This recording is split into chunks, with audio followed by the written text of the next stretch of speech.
Sir 2 बजे नहीं अभी बताइए बताइए। हमने पिछले महीने खत्म किया मिड में 20 तारीख के आसपास, 1 महीना भी नहीं हुआ है। नहीं बेटा 20 दिन हुए हैं और देखो अभी 10 दिन में बैच स्टार्ट हुई है। तो प्रॉब्लम ये है जहां गैप 2.5 महीने का मिलना चाहिए वहां 10 से 20 दिन का मिल रहा है, 20-25 दिन का। रिवीजन आपको उसी के थ्रू करना पड़ेगा। करते हैं कुछ प्रबंध करते हैं। अब मेरे को तो ऐसा लगता है कि दिन में इतनी बार कॉस्टिंग होने वाला है। वॉइस लैग आ रहा है सबको? बेटा हमारे ना भयंकर झमाझम बारिश चालू है।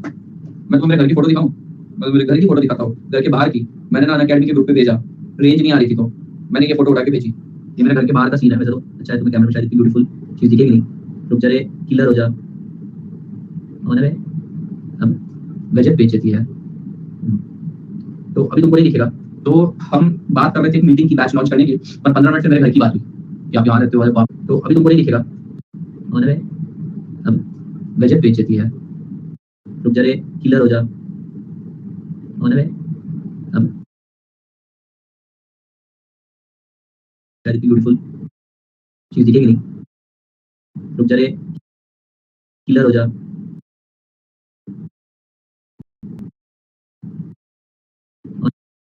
होने में।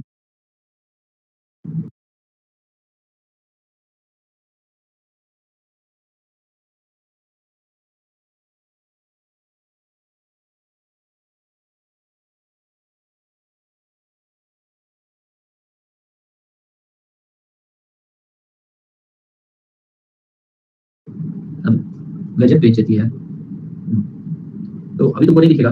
तो हम बात कर रहे थे एक मीटिंग की बैच लॉन्च करने की, पर 15 मिनट से मेरे घर की बात हुई कि आप यहाँ रहते हो। बाप रे सर, गाँव में रहते हो, सिटी के बीच है सर, मुझे लेना है ऐसे क्या। देखिए एक नया कॉन्सेप्ट स्टार्ट हुआ है, मैं आपको बता देता हूँ। मैं आपको एक नया कॉन्सेप्ट बता देता हूँ which you should consider as an investment plan. बहुत नई चीज पता चली मुझे कि भैया ऐसे ना रिसॉर्ट होते हैं, बहुत बड़े बड़े रिसॉर्ट होते हैं। रिसॉर्ट के अंदर ना बहुत सारे रूम रहते हैं, 200-300 रूम्स रहते हैं, बराबर है। तो बिल्डर लोग क्या करते हैं कि बैंक से फाइनेंस नहीं लेते हैं। वो बैंक से फाइनेंस नहीं लेते, बोलते हैं ऐसी प्रॉपर्टी पे बैंक थोड़ा स्केप्टिकल रहता है फाइनेंस करने में खासा रिटर्न भी नहीं मिलता है बैंक को जितना चाहिए रहता है। तो वो क्या करते हैं, रिसॉर्ट के अंदर के एक एक रूम सेल कर देते हैं जिसकी सेल डीड बना देते हैं। ठीक है, समझो भैया एक रिसॉर्ट है ये। अब रिसॉर्ट का कॉन्सेप्ट कैसा रहता है, रिसॉर्ट में इंसान जाता है 2 दिन रिसॉर्ट में गुजारता है, रिसॉर्ट के बाहर नहीं जाता है। Right, there are 2 type of holidays. एक होता है कि आप हिल स्टेशन पे जाओ, कहीं जाओ, नॉर्मल सा रूम लो, कॉटेज लो और बेटा आसपास की सीनरी और ग्रीनरी एंजॉय करो। एक होता है कि नहीं आपको रिलैक्स करना है, गेटवे है, वीकेंड गेटवे जाना है, कहीं तो भी आराम करना है, तो आप रिसॉर्ट की प्रॉपर्टी के बाहर नहीं जाते। 2 टाइप की चीज होती है। तो मुंबई वाले कभी-कभी किसी हफ्ते रिसॉर्ट जाते हैं, कभी-कभी किसी हफ्ते हिल स्टेशन जाते हैं। तो रिसॉर्ट में कॉन्सेप्ट ऐसा रहता है कि 200 प्रॉपर्टीज है, 200 में से आप एक बाय कर लो।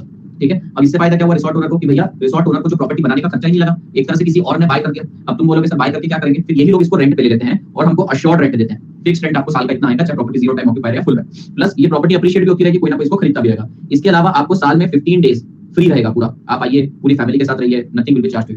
तो देखो कितना फायदे वाली चीज हो जाती है। अब दिमाग लगा, अगर मान लो ये एक पर्सन है, मैं तुम्हें फाइनेंशियल मैनेजमेंट सिखा रहा हूं बेटा। ये लड़की कौन है, ये है निधि। इसको तो अच्छी बनाना पड़ेगा, बहन है आखिर। ये है निधि। और निधि कौन है, एक आम लड़की है बेटा, मैंगो गर्ल है, शी इज अ आम लड़की। तो बेटा ये क्या करेगी, ये जाएगी और प्रॉपर्टी खरीदेगी। अब आम नहीं बेटा, आदित्य सबसे पढ़ी लिखी है, मैंगो गर्ल बेटा आम लड़की नहीं है, ये मेरे से पढ़ी है। ये क्या करेगी, ये प्रॉपर्टी लेगी। ये प्रॉपर्टी एक यूनिट मिलता है आपको, सिर्फ पूरी प्रॉपर्टी आप यूज कर सकते हो, लेकिन इसके अंदर का ये जो एरिया नहीं आपका, ये फिक्स है, दिस इज योर्स। ठीक है, ये आपका है। आप चाहे तो इसको रेंट पे डालो, या तो पूरा का पूरा 365 दिन खुद यूज करना है तो आप भी कर सकते हो। समझे। तो अब देखो क्या करेगी, ये बोलेगी ये प्रॉपर्टी 25 लाख की, एक छोटा सा रूम है 25 लाख का। हाँ, अब ये सोचेगी ये काम करते हैं, मैं इसमें ना 5 लाख रुपए भर देती हूँ।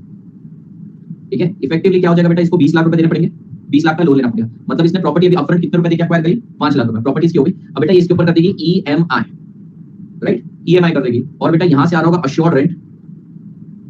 ये इन्वेस्टमेंट डिसीजन है, देखो कितना बड़ा बेटा। ईएमआई के अंदर आउटफ्लो होगा और बेटा अश्योर्ड रेंट से इनफ्लो होगा। अब इस बंदी ने क्या करना चाहिए, अपनी ईएमआई को कम करने के लिए, अपनी ईएमआई को कम से कम करने के लिए मैक्सिमम टेन्योर लगाना चाहिए, मैक्सिमम टर्म के लिए इसने लगाना चाहिए। और आप बोलेंगे सर जब टर्म ज्यादा रहेगा तो इंटरेस्ट भी ज्यादा रहेगा। कोई बड़ी बात नहीं बेटा, आपका टर्म ज्यादा भी रहेगा तो दूसरी तरफ रेंट उसको कंपेंसेट कर रहा है। यानी कुल मिला के अश्योर्ड रेंट से हो जाएगी आपकी ईएमआई फुलफिल। और बेटा देखते ही देखते आपको कुछ करने की जरूरत नहीं है, आप तो भैया 15 दिन फ्री वेकेशन एंजॉय करो और दूसरी बात आपकी प्रॉपर्टी पैकेट में तैयार हो गई है। अब निधि के बेटा 2 बच्चे हो गए। अब ये बच्चे बोले मम्मा मम्मा आपने ये घर फ्री में कैसे लिया, तो इसने बोला I follow Aditya Sharma classes, now you will also become C and you will also follow Aditya Sharma and this way I got 2 more subscription using the code MAHA10।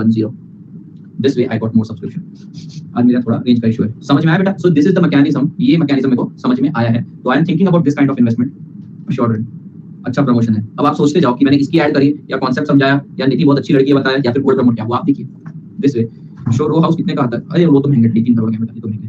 ठीक है, और यहाँ पर बेटा पूल रहता है, ओलंपिक साइज का पूल रहता है, झाड़ वगैरह रहते हैं, एक्टिविटीज रहती है, डांस नाइट डीजे रहते हैं। रेंट 30,000 40,000 पर मंथ, बहुत अच्छा है। तो ये होता है बेटा रियल लाइफ के कॉन्सेप्ट।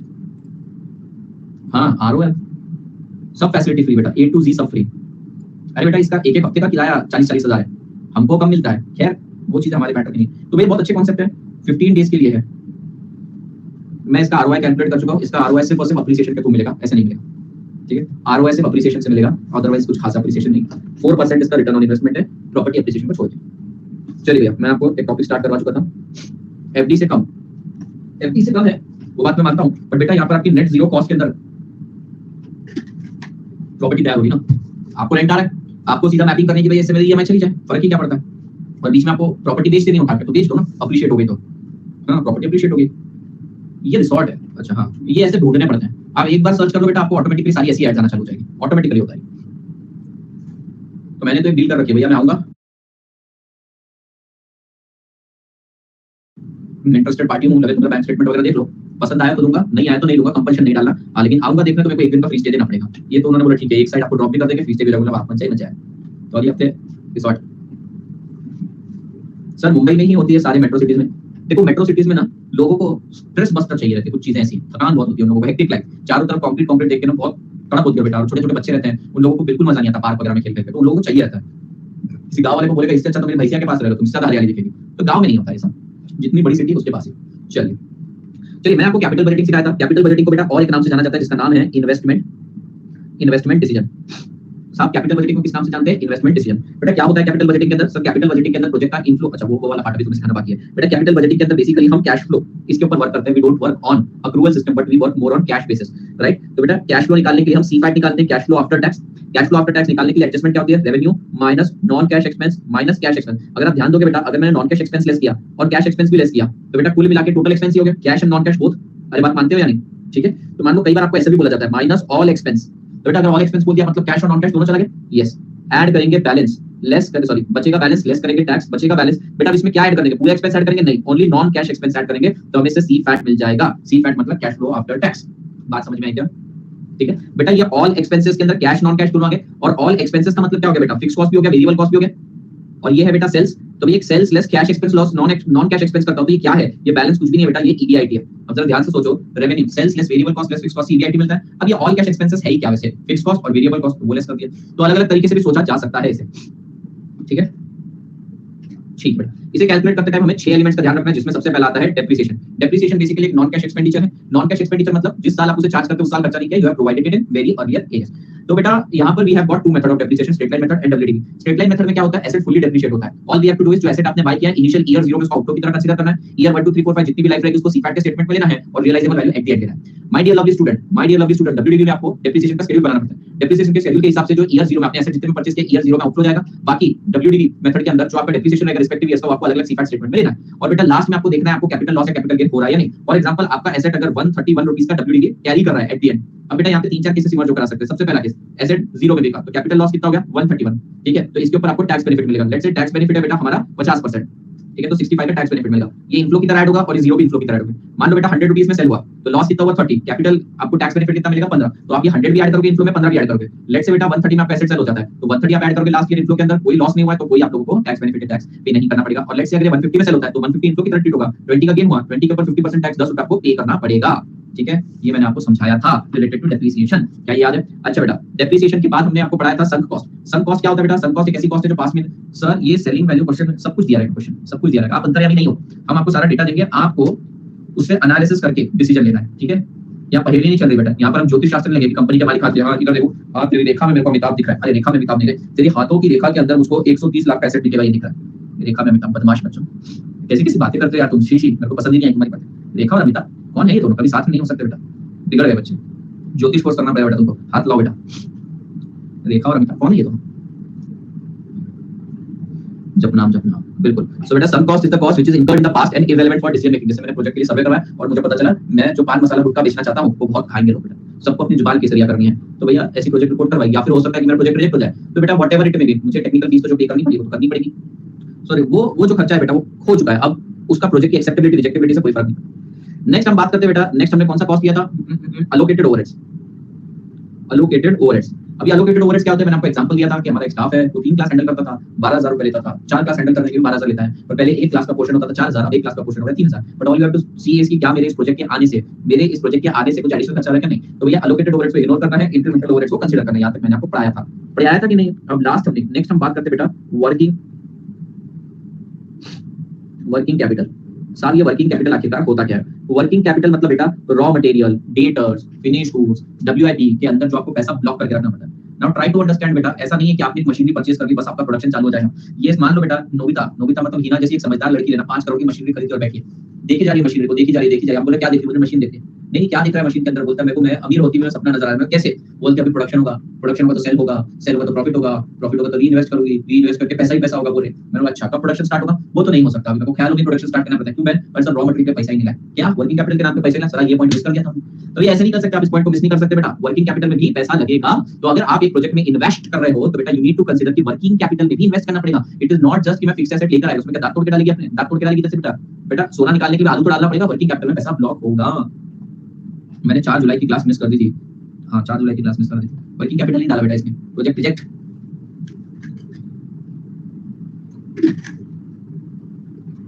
हाँ जी बढ़िया आगे। हाँ जी बच्चों जी बढ़िया आगे जी। हाँ तो this is called as working capital. अब सर वर्किंग कैपिटल में एटलीस्ट मसला क्या है मैं बताता हूँ बेटा। अगर मान लो मैं ईयर 0 की बात कर रहा हूँ, ईयर 0 यानी आज का समय, ईयर 0 के अंदर मैंने 1 लाख रुपए खर्चा किया वर्किंग कैपिटल पे, तो क्या ये मेरा आउटफ्लो कहलाएगा? बराबर। तो भैया जिस साल आप वर्किंग कैपिटल में खर्चा करोगे उस साल आपका आउटफ्लो कहलाएगा। बट बेटा जरूरी नहीं है कि आप इनिशियल ईयर के अंदर ही सारा वर्किंग कैपिटल डाल दो। बेटा हो सकता है ईयर 2 के अंदर आपने 2 लाख का और डाला। बेटा हो सकता है ईयर 7 में प्रोडक्शन और बढ़ाने के लिए आपने 1 लाख का और डाल दिया। तो बेटा जिस साल आप वर्किंग कैपिटल एडिशनल डालोगे बेटा वो आपको आउटफ्लो की तरह कंसीडर करना पड़ेगा। अरे बात समझ में आई कि नहीं? तो बेटा अगर आप वर्किंग कैपिटल में इन्वेस्ट कर रहे हो तो ये आपका एक आउटफ्लो है। जिस भी ईयर में कर रहे हो उस ईयर में आप लोगों को आउटफ्लो दिखाना पड़ेगा। देखिए कई बार ऐसा भी होता है, कंपनी क्या बोलती है भैया ईयर 0 में मैंने 1 लाख रुपए का वर्किंग कैपिटल इंट्रोड्यूस किया। मैंने बोला बहुत बढ़िया। बोले ईयर 2 तक वो 2 लाख रुपए हो गया है। क्या बोला? वो 2 लाख रुपए हो गया है। इसका मतलब क्या है बेटा? इन्होंने ईयर 0 में 1 लाख डाला और ईयर 2 में एडिशनल 1 लाख डाला और अब ये 2 लाख बन गया। हो सकता है वो आपको ऐसे बोले ईयर 7 तक ये 5 लाख हो गया, इसका मतलब आपने एडिशनल और 3 लाख डाला होगा। ठीक है? तो भैया जितना भी आप पैसा डालोगे वर्किंग कैपिटल के अंदर that will be treated as outflow. अच्छा बेटा टोटल कितना वर्किंग कैपिटल डल गया इस केस में? 5 लाख। अब भैया क्वेश्चन बोल रहा है ईयर 10 के अंदर ये 5 लाख। अब भैया क्वेश्चन बोल रहा है ईयर 10 में आपका ये जो वर्किंग कैपिटल है, साइड पर पड़ा हुआ कच्चा माल है बेटा, ये आपने सब बेच दिया। ये आपने बेच दिया और बेटा इसके आपने रियलाइज करे 4 लाख। तो बेटा क्या है 4 लाख रुपए आप इनफ्लो की तरह कंसीडर करोगे? ऐसा होता है ना बेटा, कंपनी ने वर्किंग कैपिटल समझो रॉ मटेरियल के अंदर पैसा लगाया, प्रोजेक्ट खत्म हो गया, कंपनी इसकी इन्वेंटरी बेच देगी, जितने भी रॉ मटेरियल्स वगैरह पड़ा है डब्ल्यूआईपी पड़ा वो सब बेच देगी, तो उससे भी कुछ रियलाइज होगा। अगर रियलाइज कर रहे हो तो इनफ्लो की तरह ट्रीट करो ना उसे। अरे ये सुनो एक सिंपल चीज नजर आ रही है बेटा, जितना वर्किंग कैपिटल में आप इन्वेस्ट करोगे दैट इज आउटफ्लो, जो बेच दिया दैट इज इनफ्लो। अब जरा ध्यान से सुनना, अभी इंपॉर्टेंट पॉइंट आ रहा है बेटा। अगर क्वेश्चन बोल रहा है कि आपने ईयर 0 के अंदर 5 लाख रुपए का वर्किंग कैपिटल डाला और भैया ईयर 10 में आपने 4 लाख रुपए का वर्किंग कैपिटल बेच दिया, तो this will be treated as outflow and this will be treated as inflow. अब भैया क्वेश्चन ने कुछ बोला ही नहीं, सिर्फ इतना बोल के छोड़ दिया। क्वेश्चन ने इतना बोल के छोड़ दिया कि भैया ईयर 0 में 5 लाख रुपए का वर्किंग कैपिटल डाला, क्वेश्चन इतना बोल के छोड़ दिया। क्या करोगे आप? इस आउटफ्लो की तरह तो कंसीडर करोगे, पर इंस्टीट्यूट ने एक अजम्पशन हमेशा से ले रखा है कि अगर हम साइलेंट है तो मान लेना ईयर 10 में ही उतना वर्किंग कैपिटल आपने सेल कर दिया। अब आप बोलोगे बेटा ईयर 0 में इनफ्लो थोड़ी होगा, आउटफ्लो बोला ना बेटा, ओएफ मतलब आउटफ्लो है। ठीक है? अब आप बोलोगे बेटा कि सर हमने ईयर 0 के अंदर working capital raw material purchase करके लाया, मैं सर ये रॉ मटेरियल परचेज करके लाया। अब सर ईयर 10 में इसको बेचूंगा कैसे? सर ये बताओ मैं इसको बेचूंगा कैसे? तो absurd सा assumption हो गया सर कि भैया मैंने ईयर 0 में 5 लाख रुपए कच्चा माल रॉ मटेरियल में इन्वेस्ट किया, 5 लाख रुपए आउटफ्लो मान लिया। पर अगर क्वेश्चन साइलेंट है तो 5 लाख का इनफ्लो हो रहा है, मैं अपने 5 लाख में बेच दिया, ये कैसे हो सकता है सर? ये कैसे हो सकता है? बिल्कुल हो सकता है बेटा। ये जो आपने रॉ मटेरियल परचेज किया इनिशियल रॉ मटेरियल, ये खुद को कन्वर्ट करेगा डब्ल्यूआईपी, डब्ल्यूआईपी के बाद फिनिश गुड्स में कन्वर्ट होगा, सेल हो जाएगा। बेटा बस आप धंधा तभी बंद करोगे नया रॉ मटेरियल भी लेकर आओगे। आप नया रॉ मटेरियल लेकर आओगे, वो रॉ मटेरियल उसी रेवेन्यू में से लेकर आओगे। अरे हाँ या ना बेटा, आप लोगों के रेवेन्यू माइनस कैश एक्सपेंडिचर करते तो आपने वो जो माइनस कैश एक्सपेंडिचर के आपने और रॉ मटेरियल लिया, आपके पास वापस से रॉ मटेरियल आ गया, वो कन्वर्ट होगा, फिनिश गुड्स में बिक जाएगा, ठीक है, वो सेल हो गया। लेकिन फिर आप अगले साल फिर रॉ मटेरियल परचेज करोगे, तो ऐसे करते करते करते करते बेटा एंड का ईयर भी आ जाएगा। एंड की ईयर में भी आपका कुछ रॉ मटेरियल कंज्यूम हो जाएगा, कुछ पड़ा हुआ रहेगा। अगर उन्होंने बता दिया कितना पड़ा है, उसकी वैल्यू इतनी इतनी है, तो वो कंसीडर करना। वो बोल रहे जीरो है वैल्यू तो जीरो कंसीडर करना, और अगर कुछ नहीं बोल रहे तो आपको जितना इनफ्लो उतना ही मानना पड़ेगा, जितना आउटफ्लो उतना ही मानना पड़ेगा। बात समझ में आई क्या आपको मेरी? ठीक है? तो ऐसा मत सोचना ये ही वो रॉ मटेरियल है जो यहाँ पे सेल हो रहा है, नहीं, ये बिक गया है, बीच में नया भी परचेज करके लाए। तो क्या एडजस्टमेंट है बेटा? एडजस्टमेंट ये है कि जिस साल आपका आउटफ्लो हो रहा है, जिस साल आपका आउटफ्लो हो रहा है उस आउटफ्लो की तरह कंसीडर करो। टर्मिनल ईयर की अगर वैल्यू दे रखी है तो कंसीडर करो, जीरो दे रखी है तो जीरो लो, और बेटा अगर लास्ट ईयर में कुछ नहीं बोल रखा है तो जितना आपका आउटफ्लो तब तक मान। चलिए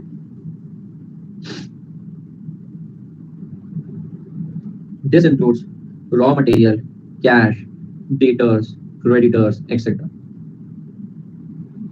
इन द ईयर, और हाँ साथ मिलकर in the year of expense working capital is treated as outflow.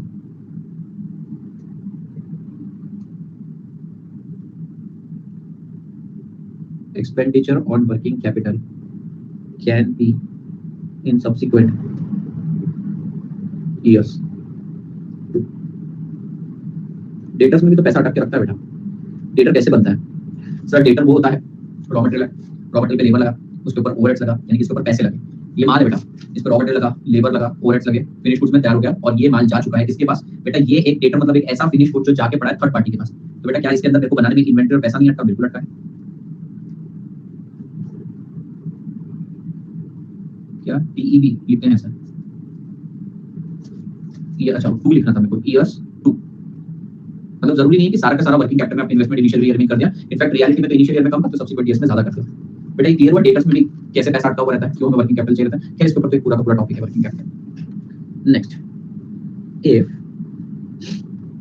initial working capital is equals to 1 lakh and question says working capital at end of year 5 is equals to 2 lakh. बेटा question बोल रहा है हमने year 0 के अंदर 1 लाख का working capital डाल दिया था और 5वें साल पे ये एंड में 2 लाख हो जाना चाहिए.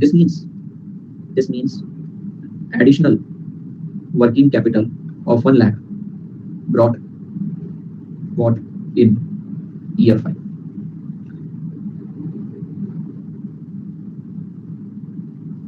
Or last, in last year,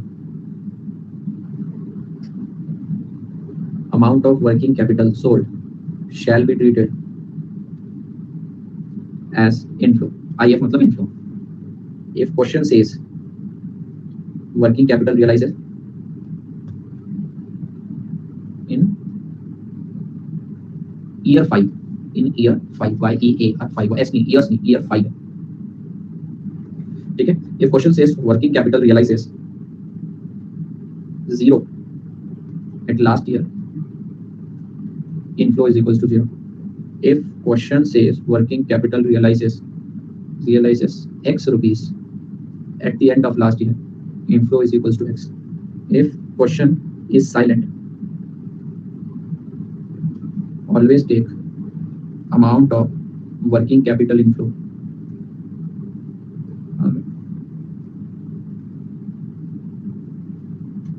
अगर क्वेश्चन आपको 0 बोलता है तो 0 लो, एक्स अमाउंट स्पेसिफाई कर रहा है एक्स लो, और अगर वो बोलता है कि भैया कुछ नहीं बताया तो क्वेश्चन साइलेंट है तो आउटपुट इनफो सी.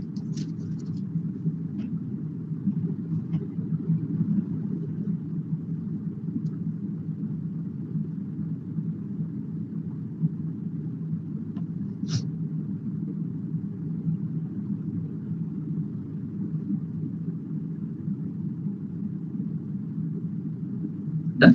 ओके, तो ये पॉइंट सिंपल है, बस एक बार इसको अप्लाई करेंगे तो हो जाएगा. नेक्स्ट पॉइंट लिखते हैं. डन. ओके, तो ये पॉइंट सिंपल है, बस एक बार इसको अप्लाई करेंगे तो हो जाएगा. नेक्स्ट पॉइंट लिखते हैं बेटा अपॉर्चुनिटी कॉस्ट. अपॉर्चुनिटी कॉस्ट बेटा, अपॉर्चुनिटी कॉस्ट का मतलब क्या होता है?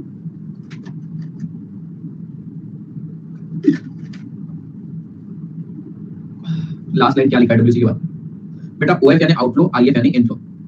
ओएफ यानी आउटफ्लो, आईएफ यानी इनफ्लो. ठीक है. Second best opportunity, next best alternative. Yes.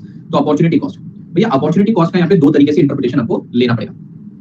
Example देता हूं बेटा. एग्जांपल के तौर पे बेटा, मैं अब से पहले एक काम आउटसोर्स करता था. अब से पहले मैं एक बट नहीं करना था. अच्छा सुनो, दो तरीके से, 2 पहलू है इसके. पहली चीज बेटा, पहले ना एक पर्टिकुलर काम मैं आउटसोर्स करता था और जिसके लिए मुझे XYZ सम देना पड़ता था, XYZ अमाउंट देना पड़ता था. पर जब से मैंने ये प्रोजेक्ट लगा लिया है, अब मुझे वो XYZ अमाउंट नहीं देना पड़ रहा है.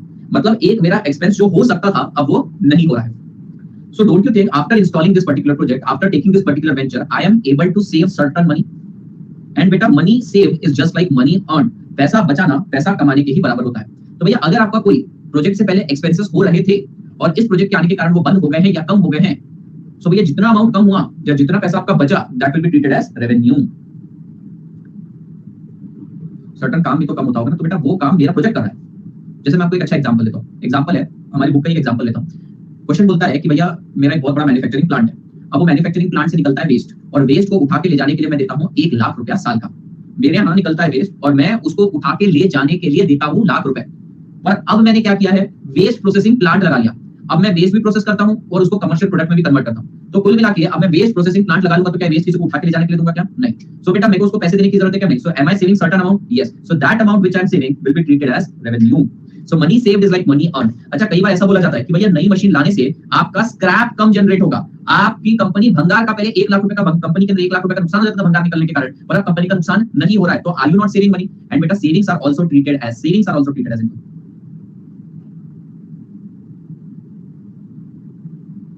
एक second.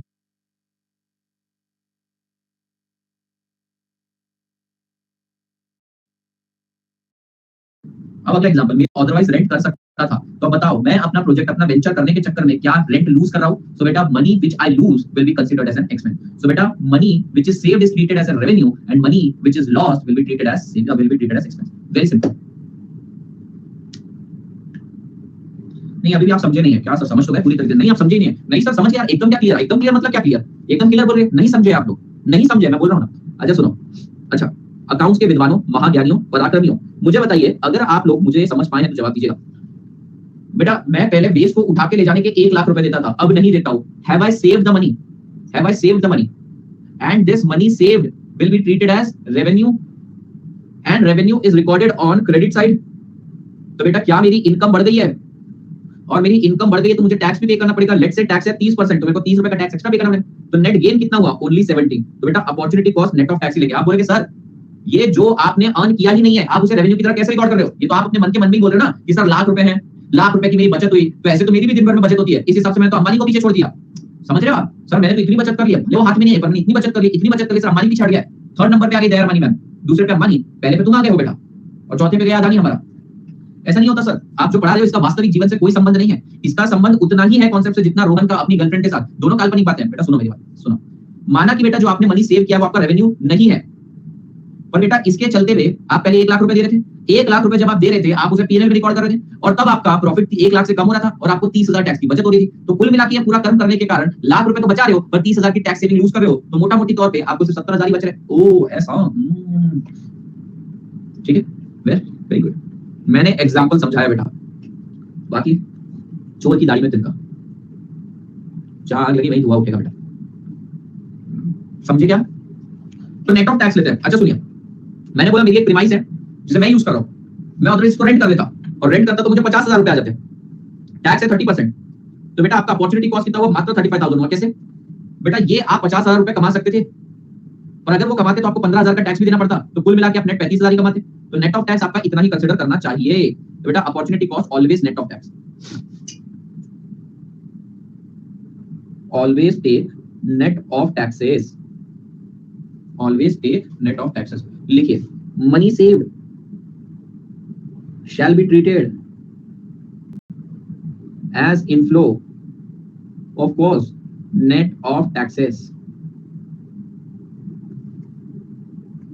and opportunity lost oblique opportunity cost shall be treated as outflow।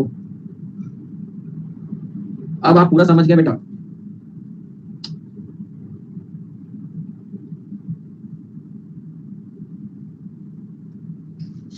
आप समझ गए? अभी नहीं, बाकी है सर। नहीं आप पूरा समझ गए? शाबाश सर, आपको पता चल जाता है हमें समझाया नहीं समझ, पता है?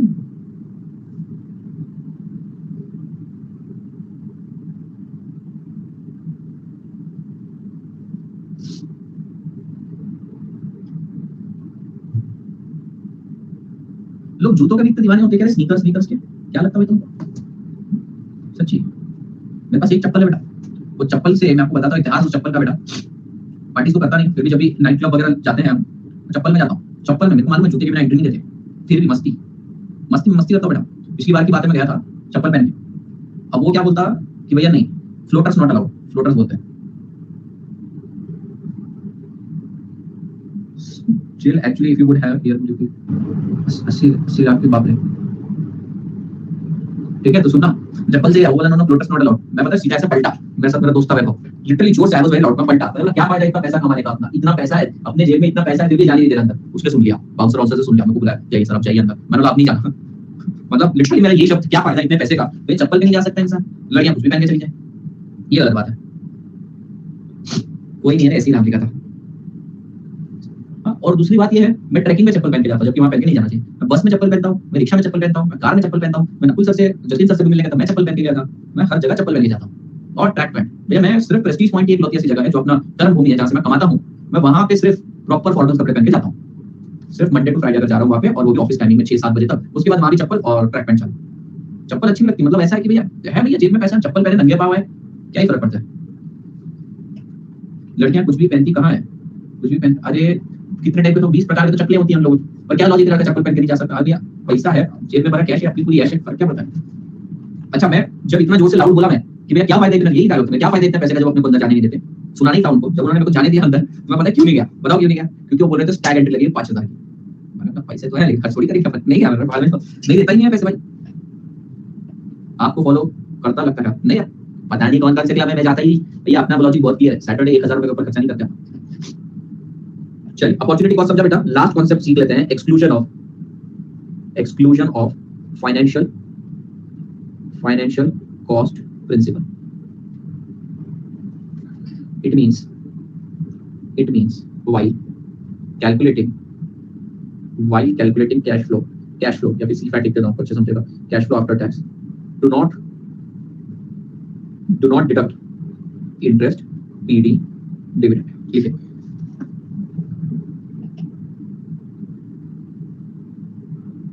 क्या हुआ जी, कोई डाउट है बेटा?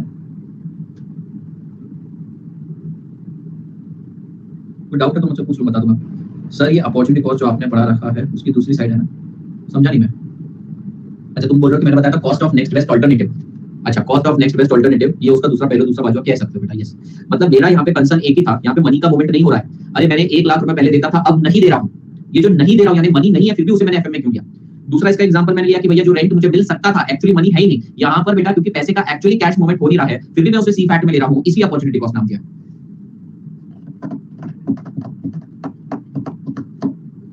बिल्कुल गलत नहीं बेटा, मैं जो चीज करूँ वो कभी गलत होती है क्या बेटा? Always net of taxes, always take net of taxes. क्या उसके बाद क्या है sir? Always take net of tax लिखा है ना, अगले इतनी देर से नेट ऑफ लिख रहा हूँ, समझा? फिर पूछता है अगले सेकंड में समझ रहा है तेरे को। चर्सी पांडा, नाम अरुण है, दिन भर सोया रहता है, नाम से विपरीत हो तुम। एक शॉप है उसमें आप बिजनेस कर रहे हैं एंड रेंट नहीं मिल रहा है, बिल्कुल एक शॉप है, आप बिजनेस कर रहे हो, उस चीज के चलते आप रेंट फॉरगो कर रहे हो, तो ये जो रेंट फॉरगॉन है this will be treated as opportunity lost, will be treated as an expense, net of tax. Of course सब नेट ऑफ टैक्स होगा बेटा, of course net of tax होगा। अगर ये आप रेंट पे कर रहे होते तो भैया आपका एक्सपेंस साइड आता, और आपका एक्सपेंस साइड आता तो आपकी टैक्स की बचत होती, तो कुल मिला के आपका खर्चा नेट ऑफ टैक्स ही जाता।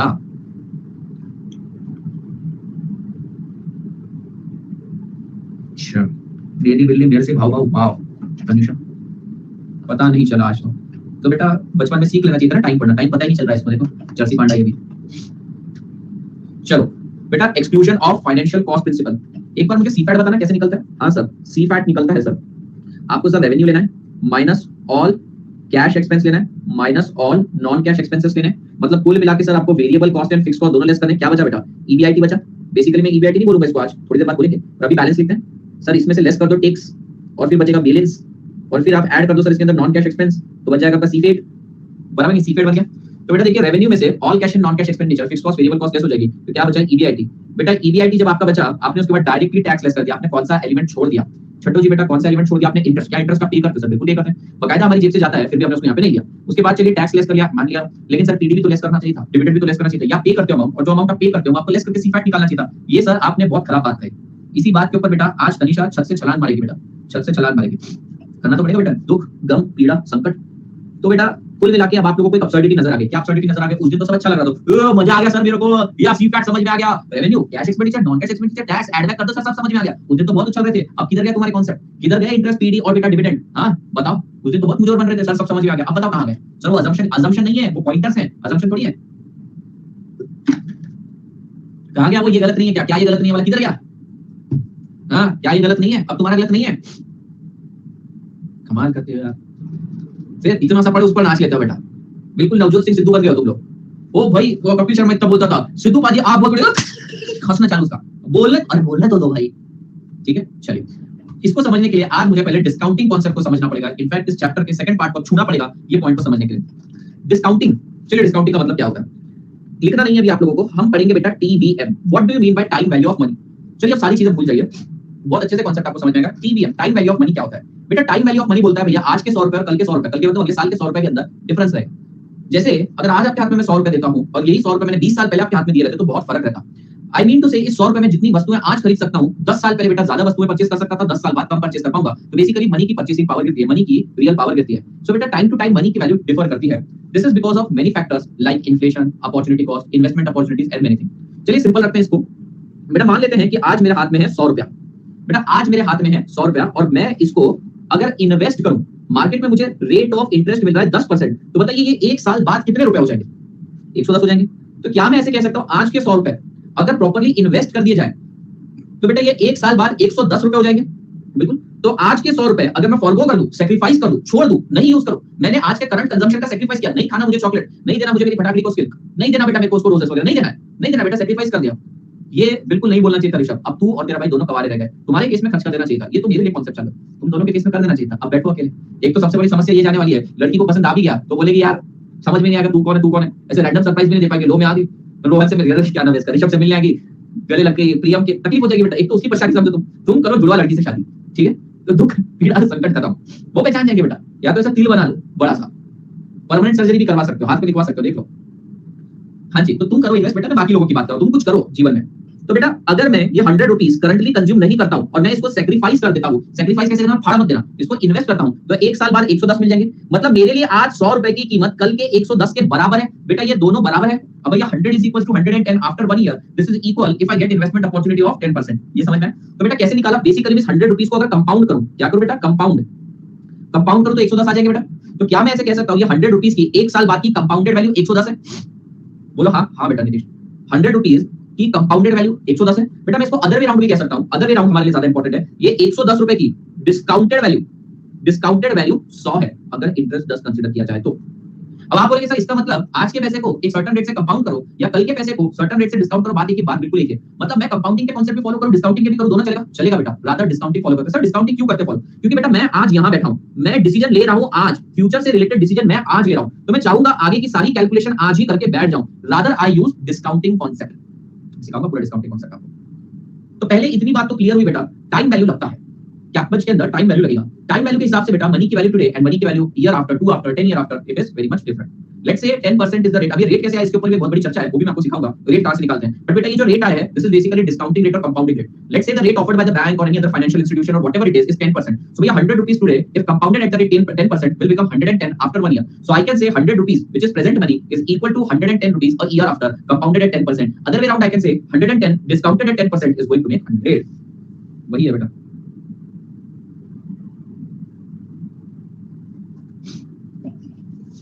चलो क्या आपको मेरी बात समझ में आ गई? ठीक है बेटा। तो हम इस कॉन्सेप्ट को यूज कैसे करेंगे, पहले तो इसका एप्लीकेशन समझते हैं और पॉइंट नंबर 6 से कैसे लिंक किया देखते हैं। बेटा let's say I have 100 rupees today, ठीक है बेटा। Let's say interest is equal to 10% और लाइफ है 2 साल, तो बेटा 2 साल बाद कितने रुपए हो जाएंगे? Will it become 121? 121। So can I से 100 rupees today if compounded at the rate 10% for 2 years is going to become 121 rupees. So बेटा मैंने अगर प्रेजेंट वैल्यू से फ्यूचर वैल्यू में पहुंचना है तो क्या करना पड़ेगा? कंपाउंड करना पड़ेगा, ऐड करना पड़ेगा, कंपाउंडिंग। पर बेटा अगर मुझे ये वाली फ्यूचर वैल्यू यहां पर लेकर आनी तो मुझे क्या करना पड़ेगा? डिस्काउंट करना पड़ेगा, डिस्काउंट करना। अच्छा कंपाउंड कैसे करते हो सर? कंपाउंड करना बहुत सिंपल है, 100 into 1 plus r to the power 2, 100 into 1.1 to the power 2, 121 बन गया सर। हाँ जी ठीक है जी, समझ में? कंपाउंड कैसे करते हो? मतलब सर अगर मैं प्रेजेंट वैल्यू को 1 plus r to the power n से मल्टीप्लाई करता हूं तो फ्यूचर वैल्यू आती है बेटा। r मतलब 10%, आप करिए 100 को 10% ग्रो करिए 2 साल, नीतीश 100 को 10% ग्रो करिए 2 साल, प्लस 10% प्लस 10%, फॉर्मूला टर्म्स में से लिखेंगे, present value multiply by 1 plus r to the power n। परीक्षा, हाँ परीक्षा, तो 100 into 1.1, 10% को 0.1 लिखते हैं ना। समझी क्या रहे? समझ में नहीं आया? अरे इतनी सी बात तो मैं समझ में नहीं आई, अरे छोटी बच्ची हो क्या, इतना भी समझ में नहीं आता? अरे कैलकुलेशन में कुछ गलती हो जाती तो, अरे डर गई, कैलकुलेशन में कुछ गलती हो जाती जी सर को बुलाइए, जतीना डेबला सर। हेलो, अच्छा एक और रिसोर्ट, क्या मतलब आप ब्लॉक कर रहे हो मुझे, बार-बार फोन करता हूं, क्या मतलब बच्चों को टीवीएम नहीं सिखाओगे? ले भैया गुस्से में बात करी और देखिए बाबा जी का फोन आया, ले लगाया किसको, आया किसका फोन, बाबा जी की जय, जय हो बाबा जी। नहीं अभी नहीं, अंकित सबसे बात लंबी चलती है, अंकित सबसे बात लंबी चलती है, उनको मैं ऐसा बोल नहीं पाता, सर की क्लास चल रही है, जतिन सर, नकुल सर और प्रणव सर को तो बोल देता क्लास चल रही है, बाद में बाबा 10 मैं तो बोलता हूँ बाबा 10 कोड लगा लेना चाहिए। चलिए मैं कॉन्सेप्ट के बीचों बीच हूँ, छोटी बच्ची देखो समझ में आया, छोटी बच्ची, अरे छोटी बच्ची को समझ में आया कि आ गया सर। तो बेटा present value into 1 + r to the power n से फ्यूचर वैल्यू निकल जाती है। बेटा क्या इस फॉर्मूले को मैं ऐसे लिख सकता हूं, लिख लो सर, लिखने तो दो भाई, future value divided by 1 + r to the power n से तुम्हें प्रेजेंट वैल्यू मिल जाएगी। मतलब बेटा अगर तुम्हारे को फ्यूचर वैल्यू दे रखी है 121, तुम उसको डिवाइड कर दोगे 1.1 टू द पावर 2, तुम्हें प्रेजेंट वैल्यू आ जाएगी बेटा 100। बेटा अगर तुम्हें इसे 3 साल के लिए डिस्काउंट करना है तो भैया 3 ले लोगे, 4 साल के लिए डिस्काउंट करना है तो 4 बार करोगे, बात समझ में। तो ये फॉर्मूला समझ में, जो तुम्हें बहुत ज्यादा टेंशन देता था, इतना आसान सा फॉर्मूला ये तो आता है, अब आ रहा है तब तो वही लिखा हुआ समझ में नहीं आ रहा, खोटी छोटी। तो भैया प्रेजेंट वैल्यू को अगर तुम कंपाउंड करोगे 1 + r to the power n से तो तुम्हें फ्यूचर वैल्यू मिल जाएगी nth ईयर। और बेटा अगर वही फ्यूचर वैल्यू को इधर कर देना 1 + r से बेटा डिस्काउंट करोगे तो तुम्हें प्रेजेंट वैल्यू मिल जाएगी। नीतीश दीदी हमारी क्लास में सबको शौक है लड़के को लड़की बनने का, लड़की को लड़का बनने का, ठीक है। और अगर कुछ नहीं हो तो लोग कार्टून कैरेक्टर बन के आ जाते हैं, नोबिता, चियान, डेगी सुगी। डेगी सुगी पता है कौन है? बेसिकली लड़कियों का जो बेस्ट फ्रेंड होता है ना वो है बेटा। तो बोलती है तुम्हें इससे घबराने की जरूरत नहीं। दूसरी तरफ ठुल्ला नोबिता वो सच भी मान लेता है मुझे डेगी सुगी से, जो स्कॉलर है, स्टूडियस है, टॉपर है, नासा में जाएगा, इंग्लिश बोलता है फ्लुएंट, दिखने में अच्छा है, फुटबॉल अच्छा खेलता है, फिर भी मेरे जैसे ढब्बू से पड़ जाएगी, वो डेगी सुगी से नहीं पड़ी। लड़कियों का बेस्ट फ्रेंड डेगी सुगी। चलिए चलिए बेटा मैंने आपको क्या सिखाया, अभी मैंने आपको डिस्काउंटिंग सिखाया, अब एक मैजिक सिखाऊंगा। क्या बात कर सर, मैजिक सिखाओगे? बिल्कुल बेटा। ये जो इंटरेस्ट रेट है आई, मैंने बोला है आई, इसको आई नहीं बोलेंगे हम लोग, बोलेंगे डिस्काउंटिंग रेट। इसको बोलते हैं डिस्काउंटिंग रेट, इसको बोलते हैं कट ऑफ रेट, इसको बोलते हैं रिक्वायर्ड रेट, रिक्वायर्ड रेट, ठीक है। Discounting rate, cut off rate, required rate, और क्या नाम से जाना जाता है इसको? Threshold rate. थ्रेशोल्ड की स्पेलिंग ठीक है, थ्रेशोल्ड रेट। नहीं अभी लिखना नहीं, सॉरी बताना भूल गया बेटा। इसको discounting rate, cut off rate, required rate, threshold rate बोला जाता है। बेसिकली ये कुछ भी नहीं है, नहीं है सर कट करने, अरे पूरी बात तो अरे बोलने तो दो यार, कमाल है यार, बोलने नहीं देते बेटा। बेसिकली ये रेट कुछ और रेट नहीं है, ये जो रेट है ये आपका केओ है, केओ यानी WACC। तो जो आप लोगों ने ऑलरेडी रेट निकाला है ना बेटा WACC का, जो ओवरऑल कॉस्ट ऑफ कैपिटल का रेट है WACC, केओ ओवरऑल कॉस्ट ऑफ कैपिटलाइजेशन, ये वही है। आपको इस रेट से डिस्काउंट करना है। सर इस रेट से क्यों डिस्काउंट करना है, कोई और रेट से क्यों नहीं करना है? अच्छा ये केओ क्या है सर? केओ ओवरऑल कॉस्ट ऑफ कैपिटल है। बेसिकली आप जब केओ निकालते हो तो उसके अंदर डेट की कॉस्ट, इक्विटी की कॉस्ट, प्रेफरेंस की कॉस्ट, टर्म लोन की कॉस्ट, सभी की कॉस्ट को कंसीडर करके बिल्कुल करते हो। मतलब अगर आपने केओ को मीट कर लिया, अगर आपने केओ को मीट कर लिया, आपका जो केओ आ रहा है अगर ये मीट हो गया तो आपका केडी, केई, केपी, केआर सब निकल जाएगा, बिल्कुल निकल जाएगा। तो बेटा कंपनी भी यही बोलती है यही रेट से डिस्काउंट करना है। अब जरा सुनना बेटा, डिस्काउंटिंग रेट और कंपाउंडिंग रेट सेम है, थोड़ा सा कॉम्प्लेक्स जाएगा कॉन्सेप्ट, सुनना सिर्फ सुनने में टफ है। डिस्काउंटिंग रेट और कंपाउंडिंग रेट एक ही बात है। अगर मुझे प्रेजेंट वैल्यू से फ्यूचर में जाना है तो उसको बोलेंगे कंपाउंडिंग रेट, और फ्यूचर वैल्यू से प्रेजेंट वैल्यू में आना है तो मैं क्या बोलूंगा, इसको डिस्काउंटिंग रेट। तो क्या दोनों सेम है? कंपाउंडिंग रेट और डिस्काउंटिंग रेट सेम है, ठीक है बेटा। डिस्काउंटिंग रेट है, compounding rate is based on time value of money. और टाइम वैल्यू ऑफ मनी क्या बोलता है कि भैया ये रेट क्यों आता है? ये रेट आता है इन्फ्लेशन के कारण, ये रेट आता है सैक्रिफाइस कॉस्ट के कारण, ये रेट आता है इन्वेस्टमेंट अपॉर्चुनिटी गॉन के कारण, ठीक है। तो भैया अगर आपने टाइम वैल्यू अच्छे से पढ़ा होगा तो वहां पे क्लियर कट बता रखा है कि टाइम वैल्यू क्यों होता है। टाइम वैल्यू इसलिए होता है क्योंकि आज मैं अगर कोई चीज सैक्रिफाइस कर रहा हूं, आज इस पैसे को इन्वेस्ट कर रहा हूं, मतलब मैं आज करंटली कंज्यूम नहीं कर रहा हूं इस पैसे को, इसलिए मैंने जो सैक्रिफाइस किया इसके बदले मुझे पैसा चाहिए। दूसरी चीज मुझे इन्फ्लेशन के नाम पे पैसा चाहिए। तीसरी चीज मेरी अपॉर्चुनिटी लॉस जो है मुझे उसके लिए पैसा चाहिए। तो बेसिकली हम बोलते हैं कि आज के पैसे की वैल्यू कल के पैसे की वैल्यू में डिफरेंस आता है टीवीएम के कारण, और टीवीएम के पीछे रीजन ये है सैक्रिफाइस कॉस्ट, अपॉर्चुनिटी कॉस्ट। तो बेसिकली मैं सैक्रिफाइस कर रहा हूं तो कुछ मांगूंगा, और बेटा वो जो मेरी मांग है that is denoted by the cost. I will repeat it again बेटा। कंपाउंडिंग और डिस्काउंटिंग का मतलब ये, पहले कंपाउंडिंग समझ लेते हैं। कंपाउंडिंग के अंदर हम एक रेट यूज करते हैं और हमने उसमें बोला है कि भैया हम ये टाइम वैल्यू कांसेप्ट पढ़ रहे हैं। टाइम वैल्यू क्या बोलता है? आज के पैसे की वैल्यू और कल के पैसे की वैल्यू अलग है। तो आज 100 रुपए अगर मैं डालता हूं तो कल 110 रुपए क्यों एक्सपेक्ट कर रहा हूं? क्योंकि आज मैंने कुछ सैक्रिफाइस किया, ठीक है। मैंने कुछ सैक्रिफाइस किया बेटा, जितना ज्यादा सैक्रिफाइस करूंगा उतनी बड़ी कॉस्ट, उतना ज्यादा रिटर्न मांगूंगा। सैक्रिफाइस कम है, कॉस्ट कम है, रिटर्न भी कम मांगूंगा। तो बेसिकली मैं कुछ सैक्रिफाइस कर रहा हूं, मैं आज अपॉर्चुनिटी मैं इन्वेस्ट करके अर्न कर सकता था पर वो कर नहीं पा रहा हूं, इसलिए बेटा मैंने कुछ लूज किया है। तो मैं उसका एक रेट कैलकुलेट करता हूं और बेटा उसके बेसिस पर बोलता हूं कि ये आ गया आप लोगों का कंपाउंडिंग का रेट। अब बेटा सैक्रिफाइस की बात अगर आप देखोगे, केओ, केओ क्या है? Overall cost of capital. ये बनता कैसे? केडी, केपी, केई, केआर से बनता है। ये सब क्या है बेटा? ये cost of debt, cost of equity, cost of preference है। यानी कि बेटा कॉस्ट ऑफ डेट तो कंपनी के एंगल से हुई, इन्वेस्टर के एंगल से तो रिटर्न हुआ। तो बेटा इन्वेस्टर जो रिटर्न मांग रहा है वो कॉस्ट ऑफ डेट है कंपनी के लिए। इक्विटी वाला जो रिटर्न मांग रहा है कॉस्ट ऑफ इक्विटी है कंपनी के एंगल से। बेटा जो डेट वाला रिटर्न मांग रहा है, प्रेफरेंस वाला रिटर्न मांग रहा है, बेसिकली जो उनकी मांग है बेटा वो मेरे लिए कॉस्ट है। तो मैंने उसके लिए एक समराइज रेट निकाल दिया। क्या आपको ये चीज समझ में आ रही है? ये तुमको यहाँ पे कॉस्ट दिख रहा है but basically this is the ask, this is the average ask. इतना मांग रहे हैं प्रोवाइडर ऑफ फंड, राइट। तो आपको देखने में लगेगा कि भैया ये तो कॉस्ट है, नहीं ये कंपनी के नजरिए से कॉस्ट है। सामने वाला इतना रिटर्न मांग रहा है, और बेटा मांग क्यों रहा है? क्योंकि वो सैक्रिफाइस कर रहा है, खुद पैसा इस्तेमाल करते हुए कंपनी को बोल रहा है भाई तू इस्तेमाल कर ले इस पैसे को। तो यही तो सैक्रिफाइस टीवीएम में यूज करते हैं। तो जो कंपाउंडिंग का रेट है इट इज नथिंग बट केओ। आपको ये चीज समझ में नहीं समझ में? तो रिपीट करें। चलो ये तो समझ में आ गया सर कि डिस्काउंटिंग का रेट इज इक्वल टू केओ।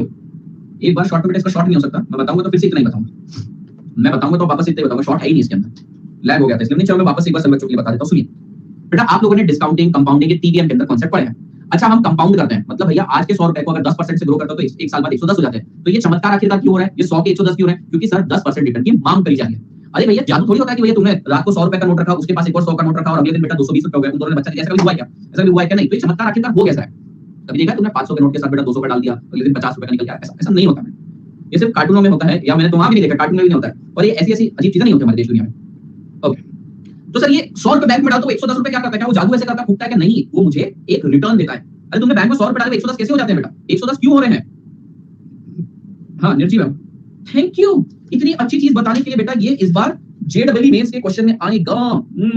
नोट्स निर्जीव वस्तु होती है, थैंक यू मेरा नॉलेज बढ़ाने के लिए। नीट में भी डाल देंगे, अरे हाँ नीट में ज्यादा रेलेवेंट सर, नीट में भी डाल दो। बिल्कुल बेटा डाल दिया बेटा, पक्का इस बार आने वाला है पूरे बेटा। एक एमसीक्यू 12 मार्क्स के लिए बेटा, ये भी अपडेट करना चाहिए बेटा। 7 तो की 12 बार सलाह दूंगा। चलो यहाँ पे ध्यान दो। तो बेटा 100 रुपए 110 कैसे हो रहा है? सर रिटर्न मिल रहा है, रिटर्न मिल रहा है। अच्छा मतलब बेटा जो तुम कंपाउंडिंग की बात कर रहे हो 100 के 110 हो रहा है, this is nothing but the return which you are getting. हां sir this is the return which we are getting. तुमने बैंक को 100 रुपए दिए और उसने तुम्हें 110 रुपए दिए, यही हुआ है ना इसमें? बिल्कुल सर। मतलब बेटा तुम्हें 10 रुपए का रिटर्न मिला है ना? बिल्कुल सर। तो ये 10% को तुमने क्या बोला सर? डिस्काउंटिंग रेट बोला। सिमिलरली कंपनी के एंगल से सोचो ना, कंपनी को भी तो बहुत सारे लोग पैसे देते हैं, डेट वाले, इक्विटी वाले, प्रेफरेंस वाले, इक्विटी वाले, सबको पैसा देते हैं और ये लोग भी मुझसे रिटर्न एक्सपेक्ट करते हैं बेटा एक साल बाद। ठीक है, तो बेटा इन सभी के एवरेज रिटर्न को क्या बोला जाता है? केओ, ओवरऑल कॉस्ट ऑफ कैपिटल। तो बेसिकली कंपनी को जो अप्रिशिएट करके अगले साल पैसा दे दिया है, दुनिया को तो लगेगा 100 रुपए डाले कंपनी के अंदर 110 निकल के आ रहे हैं, बट बेसिकली उन्होंने तो डिस्काउंटिंग कंपाउंडिंग की टीडीएम यूज किया है। सो बेटा ये discounting rate, cut off rate, required rate, threshold rate, overall cost of capital के वो सब से है। चलो सर ये तो समझ गया कि रेट कहां से आया, पर अभी तक ये समझ में नहीं आया कि आपने सर इंटरेस्ट, पीडी और डिविडेंड को क्यों एक्सक्लूड किया? क्यों एक्सक्लूड किया? अब सुनना बेटा, आपके पास 100 रुपए यार सर 100 रुपए फिर आपके पास 100 रुपए बेटा, वो 10% के हिसाब से एक साल बाद 110 हो गए। हाँ सर हो गए, कुछ नया बताओ। मतलब क्या मैं ऐसा कह सकता हूं कि अगर 100 रुपए इन्वेस्ट कर रहे हैं तो एक साल में 10% रिटर्न मिला? 10%।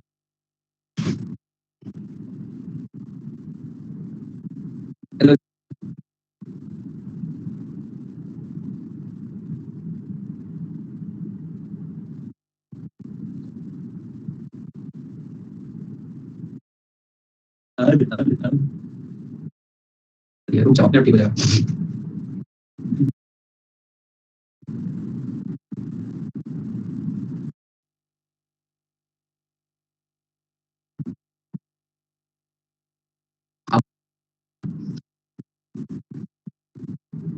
बताओ मेरे पास बताओ।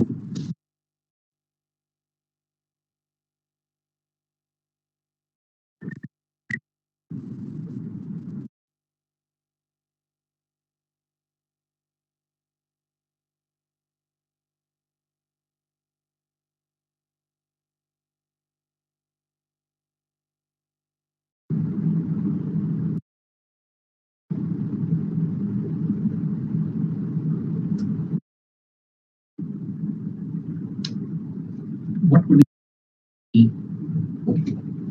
क्यों सर क्यों? एक काम करो आप ना, एक एक मिनट का ब्रेक लो। मैं यहाँ से हटके इनकॉग्निटो में जाता हूँ। इनकॉग्निटो में कैश मेमोरी नहीं होती है, कैश का इशू हो रहा है। देखा बेटा कैश मोदी जी यहाँ भी रहने नहीं देते।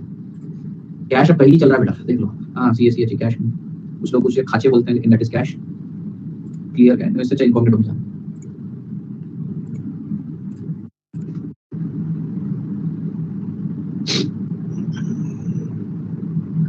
हेलो हेलो हल हल इंटरेस्ट मिला, इन शॉर्ट कंपाउंडिंग हो गई बेटा। बिल्कुल बेटा, बेटा इमेजिन करो ये 100 रुपए आपने अकेले ने नहीं दिए, डेट वालों ने दिए हैं, प्रेफरेंस वालों ने दिए हैं और इक्विटी वालों ने दिए। तो बेटा डेट वालों को मिल जाएगा इंटरेस्ट, प्रेफरेंस वालों को मिल जाएगा बेटा प्रेफरेंस डिविडेंड और इक्विटी को मिल जाएगा इक्विटी डिविडेंड। क्या तीनों को तीनों मिल जाएगा? तो बेटा अगर मैं ऐसा कहूँ 100 रुपए क्यूमुलेटिवली मेरे को इन तीनों ने दिए और हमारा ओवरऑल कॉस्ट ऑफ कैपिटल केवल 10% है, तो भैया 110 रुपए हो रहे हैं। तो क्या मैं ऐसे कह सकता हूँ ये 100 से 110 की जर्नी जो हमने तय करी है ओवरऑल कॉस्ट ऑफ कैपिटल की मदद से, दिस इज बेसिकली कंपाउंडिंग, और कंपाउंडिंग से इंटरेस्ट, पीडी और इक्विटी डिविडेंड मिल गया। हाँ या ना? बेटा मैंने आपको सिंपल चीज बोली कि अभी आप ऐसा मत अज्यूम करो कि बैंक में पैसा डाला, ऐसा अज्यूम करो कि मेरी कंपनी है जिसमें इक्विटी, प्रेफरेंस और डेट तीनों ने पैसा डाला। मैं एक साल बाद उनको रिटर्न दूंगा। इन तीनों के एवरेज रिटर्न को बोलते हैं केओ। तो बेटा अगर मैंने केओ मीट कर लिया, अगर मैंने सिर्फ और सिर्फ केओ मीट कर लिया, इसका मतलब ये कि मैंने इंटरेस्ट, पीडी और इक्विटी मीट कर लिया। मुझे बस 100 रुपए में 10% 10 रुपए अगर मैंने कमा के इनको 110 दे दिए, तो क्या ये तीनों चीजें मीट हो गई बेटा? क्या ये तीनों चीजें मीट हो गई? मतलब अगर मैं प्रेजेंट वैल्यू को, ध्यान से सुनना बेटा अब कॉन्सेप्ट आ रहा है, अगर मैं प्रेजेंट वैल्यू को कंपाउंड करता हूं केओ के रेट से, तो बेटा क्या सबको उनका रिटर्न मिल जाता है? क्या उनको सबको उनका रिटर्न मिल जाता है? इंटरेस्ट मिल जाता है, पीडी मिल जाता है, इक्विटी डिविडेंड मिल जाता है, सब मिल जाता है। इसका मतलब ये है कंपाउंडिंग के थ्रू रिटर्न मिल रहा है। Yes you can. बेटा क्या मैं ऐसे कह सकता हूँ कंपाउंडिंग के थ्रू इनको इनका रिटर्न मिल रहा है। एंड बेटा compounding is nothing but discounting. यही फॉर्मूले को अगर मैं रीमॉडिफाई करके लिख दूं तो भैया फ्यूचर वैल्यू 1 प्लस आर। तो बेटा अगर मैं फ्यूचर वैल्यू को डिस्काउंट कर रहा हूं, जो प्रेजेंट वैल्यू आ रही है, बेटा ये जो 10 रुपए का लॉस हो रहा है, ये जो तुम्हें वैल्यू में 10 रुपए का लॉस नजर आ रहा है, 110 divided by 1.1 is equal to 100। ये बेटा अगर मैं कंपाउंड करता हूं तो आपको दिख के आएगा कि सर रिटर्न मिला है। बेटा जैसे कंपाउंड किया वैसे ही डिस्काउंट किया। 100 को कंपाउंड करके 110 बनाया तो 10 रुपए रिटर्न चला गया। तो बेटा 110 को डिस्काउंट करके जब 100 रुपए के ये 10 रुपए का वैल्यू रिडक्शन है, ये this is nothing but interest, PD और इक्विटी डिविडेंड। तो बेटा जब मैं डिस्काउंटिंग कर लेता हूं तो ऑटोमेटिकली प्रेफरेंस डिविडेंड, इंटरेस्ट और इक्विटी डिविडेंड चला जाता है। I don't have to pay them again, इसलिए मैं उसे रिड्यूस नहीं करता हूं। Now let's decode the logic in a minute. बेटा जब मैं प्रेजेंट वैल्यू को कंपाउंड करता हूं तो ये जो वैल्यू में एडिशन होता है, मैंने इसको बोल दिया कंपाउंडिंग है, और कंपाउंडिंग से मिल जाता है इंटरेस्ट, प्रेफरेंस डिविडेंड और इक्विटी डिविडेंड। तो बेटा जैसे मैं बोल रहा हूं प्रेजेंट वैल्यू को कंपाउंड करता हूं तो रिटर्न मिल जाता है, फ्यूचर वैल्यू को डिस्काउंट कर रहा हूं तो वो भी तो वही बात है, कंपाउंडिंग और डिस्काउंटिंग से मैं प्रेजेंट वैल्यू को कंपाउंड करो, फ्यूचर वैल्यू के फ्यूचर वैल्यू को डिस्काउंट करो। बेटा आज से आगे जाने इस कंपाउंडिंग, कल से पीछे आना इस डिस्काउंटिंग, मतलब तो सेम ही है। तो बेटा ये 100 से 110 हुआ, ये जो 10 रुपए रिटर्न है कंपाउंडिंग का रिजल्ट है बेटा, this is nothing but interest, PD and equity. Similarly बेटा 110 के 100 हो जाना, ये 10 रुपए का जो वैल्यू रिडक्शन है, this is nothing but interest, PD and equity dividend, ये वही है, बस देखने का नजरिया है आपका। तो जब मैं डिस्काउंट करता हूं, बेटा कभी भी देखना डिस्काउंट करने से वैल्यू रिड्यूस होती है। ये वैल्यू आखिरकार रिड्यूस क्यों हो रही है? एक्चुअली वैल्यू रिड्यूस नहीं हो रही है, ये कम वैल्यू कंपाउंड होकर ज्यादा हुई थी, तो कंपाउंडिंग के थ्रू मैं रिटर्न प्रोवाइड कर रहा था, इंटरेस्ट, पीडी और इक्विटी डिविडेंड को। सिमिलरली डिस्काउंटिंग भी करो तो बात वही है, रिटर्न प्रोवाइड हो रहा है। So whenever I do discounting there is reduction in value. ये 110 के 100 हो रहे हैं तो 10 रुपए जो वैल्यू में रिडक्शन हो रहा है, ये क्या है बेटा? ये जो 10 रुपए वैल्यू के अंदर रिडक्शन हो रहा है, this is nothing but return on equity, preference and debt capital. और अगर मैं डिस्काउंटिंग के थ्रू रिटर्न प्रोवाइड कर रहा हूं, मुझे वापस से इंटरेस्ट, वापस से पीडी, वापस से इक्विटी डिविडेंड करने की जरूरत नहीं है। तो कुल मिलाकर अब आप लिख तो नहीं सकेंगे, पर एक पॉइंट ये समझ में आ गया, exclusion of financial cost principle. क्यों मैं इंटरेस्ट को लेस नहीं कर रहा हूं? मैं जब कैपच के अंदर डिस्काउंटिंग टेक्निक यूज करूंगा, आप तक तो कुछ सिखाएंगे, जब मैं डिस्काउंटिंग करूंगा तो बेटा फ्यूचर वैल्यू कम हो जाएगी प्रेजेंट वैल्यू बनते बनते। ये जो वैल्यू का रिडक्शन है, this is nothing but the return provided, interest, preference dividend, equity dividend वापस से लेस करने की जरूरत नहीं है। तो आप लोगों को क्या करना है? इंटरेस्ट, पीडी और इक्विटी डिविडेंड को लेस करना है। बताइए पॉइंट समझ में आया क्या? सर डिस्काउंटिंग पे प्रेजेंट वैल्यू आती है, कंपाउंडिंग पे फ्यूचर वैल्यू आती है। यस, कंपाउंड मतलब ऐड करना और एडिशन होता है फ्यूचर के लिए। फ्यूचर से पास्ट में आ रहा है तो discounting. Note for discounting public compounding we use AO is equals to WACC is equals to required rate, कोई भी नाम ले लेते हैं, required rate is equals to cut off rate is equals to और क्या नाम लिखा था? threshold rate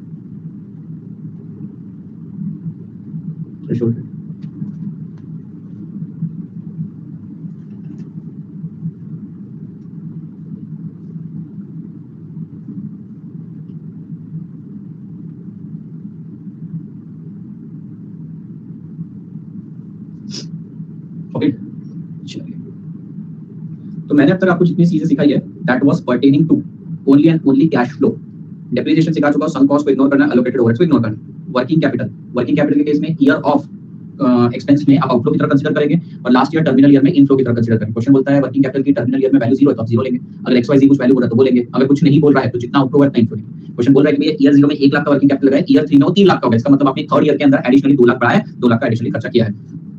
opportunity cost, money जो आपने सेव करी है, नेट ऑफ टैक्स इनफ्लो लेना, मनी जो आप लोगों की फॉरगो हो गई है, जो आपने अपॉर्चुनिटी लूज कर लिया, नेट ऑफ टैक्स उसे आउटफ्लो लेना। बेटा यहाँ पे नेट ऑफ टैक्स बोला, एक बच्चे के मन में ख्याल आ सकता था सर सारी बातें तो सही है, क्या वर्किंग कैपिटल जो हम लेंगे वो नेट ऑफ टैक्स लेना या नहीं लेना? बहुत अच्छा सवाल है आपका, क्या वर्किंग कैपिटल को नेट ऑफ टैक्स लेना चाहिए या नहीं चाहिए? बेटा इंस्टीट्यूट ने आज तक नहीं लिया है, आइडियली लेना चाहिए, वर्किंग कैपिटल को नेट ऑफ टैक्स को लेना चाहिए, पर इंस्टीट्यूट ने आज तक नहीं लिया। अब उनकी अगर सोच मानी जाए तो बोलते हैं वर्किंग कैपिटल में सिर्फ रॉ मटेरियल नहीं होता कि भैया आपने रॉ मटेरियल पीएनएल में डेबिट कर दिया उससे आपकी टैक्स सेविंग हो गई। वर्किंग कैपिटल में बहुत चीजें होती है, वर्किंग कैपिटल में डेटर्स होते हैं, वर्किंग कैपिटल में क्रेडिटर्स होते हैं, वर्किंग कैपिटल में कैश और इन्वेस्टमेंट होती है, उस पे कैसे आप टैक्स प्रोवाइड करो?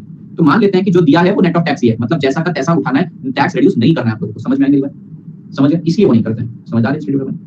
और बेटा लास्ट मैंने बोला अगर आपको इंटरेस्ट दिख रहा है कहीं भूल जाओ, रेफरेंस डिविडेंड की तरफ भूल जाओ, ठीक है? चलिए अभी समय क्योंकि कम बचा हुआ है और जल्दी छोड़ने का कोई मन है नहीं मेरा, तो क्या किया जाए? थोड़ा कंपाउंडिंग और डिस्काउंटिंग सीख ली जाए।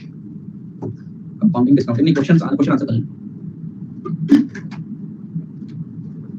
अच्छा जी, क्या किया जा सकता है? क्यूएल करते हैं, क्यूएल थोड़े कॉन्सेप्ट पढ़ते हैं, डिस्काउंटिंग करते हैं। क्या करो रफ में लिखना या फेयर में लिखना है बताओ मुझे, मैं उस हिसाब से क्वेश्चन दूं। फेयर में लिखते हैं, चलिए आपको मेरा टेक्निक सिखाता हूं। बेटा लेट्स से बहुत अच्छी चीज सिखा रहा हूं बेटा, करंट ईयर को बोला जाता है ईयर 0। लेट्स से बेटा ईयर 0 में आपने 1000 रुपए इन्वेस्ट किए हैं, इन्वेस्ट, तो बेटा इन्वेस्टमेंट इज आउटफ्लो, बेटा इन्वेस्टमेंट इज आउटफ्लो और आउटफ्लो है इसलिए बस मैं नेगेटिव में डिनोट कर रहा हूं। बेटा मुझे ईयर 1 के अंदर मिले 400 रुपए, ईयर 2 के अंदर मिले 300 रुपए, ईयर 3 के अंदर मिले 300 रुपए, ईयर 4 के अंदर मिले बेटा 400 रुपए और ईयर 5 के अंदर मिले मुझे 200 रुपए। अब मेरा सवाल ये है कि भैया जो मेरी जेब से गया दैट इज आउटफ्लो और बेटा जो आएगा वो इनफ्लो है। Should I accept this project और नॉट?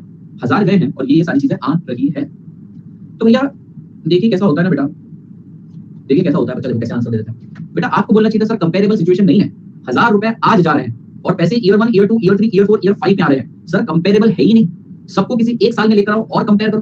तो क्या करा जाए बेटा, आज बैठ के कैलकुलेशन कर रहा हूं तो कंपाउंड करूं या डिस्काउंट करके सारी की सारी वैल्यू आज निकाली जाए? आज निकाली जाए, इंस्टॉलमेंट की भी बात नहीं है बेटा। मैं क्या करूंगा, इसको करूंगा डिस्काउंट। लेट्स से बेटा डिस्काउंटिंग रेट मुझे दे रखा है 20%। इसका मतलब क्या करना पड़ेगा बेटा, मुझको ये जो ईयर 1 पे पैसे हैं इसको डिस्काउंट करके यहाँ पे लाना पड़ेगा, डिस्काउंट करना पड़ेगा। मैंने आपको फॉर्मूला बताया था बेटा, प्रेजेंट वैल्यू को अगर आप मल्टीप्लाई करते हो कंपाउंडिंग रेट से तो आपको मिल जाता है बेटा फ्यूचर वैल्यू। फ्यूचर वैल्यू को करेंगे हम डिस्काउंट। कैसे करेंगे डिस्काउंट, जरा ध्यान देना। मैं लूंगा बेटा 400 divided by 1.2 to the power 1, एक ही साइड डिस्काउंट करना है। कितना हो जाएगा बेटा, क्या ये 333 हो जाएगा? ओके बेटा। अब बेटा ये जो आपको ईयर 2 पर पैसा मिल रहा है इसको मुझे प्रेजेंट वैल्यू को लेकर आना है, कितने साइड डिस्काउंट करना पड़ेगा? 2 साइड डिस्काउंट करना पड़ेगा। क्या करूंगा बेटा मैं इस केस में, मैं करूंगा बेटा 300 divided by 1.2 to the power 2, 208 आ रहा है बेटा।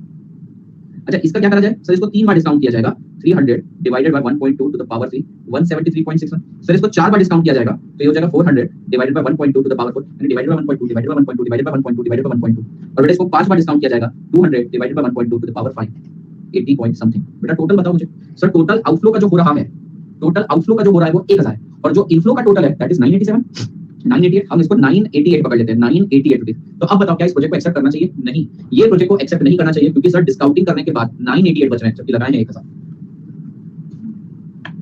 पर बेटा अगर आप डिस्काउंटिंग रेट बदल दोगे ना, डिस्काउंटिंग रेट बदल दोगे, 10% कर दोगे, प्रोजेक्ट एक्सेप्ट हो जाएगा। मानते हैं कैलकुलेशन बदल जाएगी। तो सर डिस्काउंटिंग रेट बदलने से ऐसा क्या हो जाएगा बेटा, डिस्काउंटिंग रेट 20 की जगह 10 हो जाएगा। इसका मतलब क्या, share holders, equity holder, debenture holder, preference holder कम पैसा मांग रहे हैं और वो अगर मुझसे कम पैसा मांग रहे हैं तो बेटा मेरा आंसर 988 से ज्यादा ही होगा। अभी मुझसे ज्यादा रेट मांग रहे हैं, मेरा बैंक बहुत छोटी हो रही है। अगर मुझसे ज्यादा पैसा नहीं मांगेंगे, ज्यादा रेट नहीं मांगेंगे तो मेरी इंटरेस्ट वैल्यू बढ़ेगी। ठीक है, वो तो रोशन वो कांसेप्ट है, आईआरआर नाम से सीखेंगे।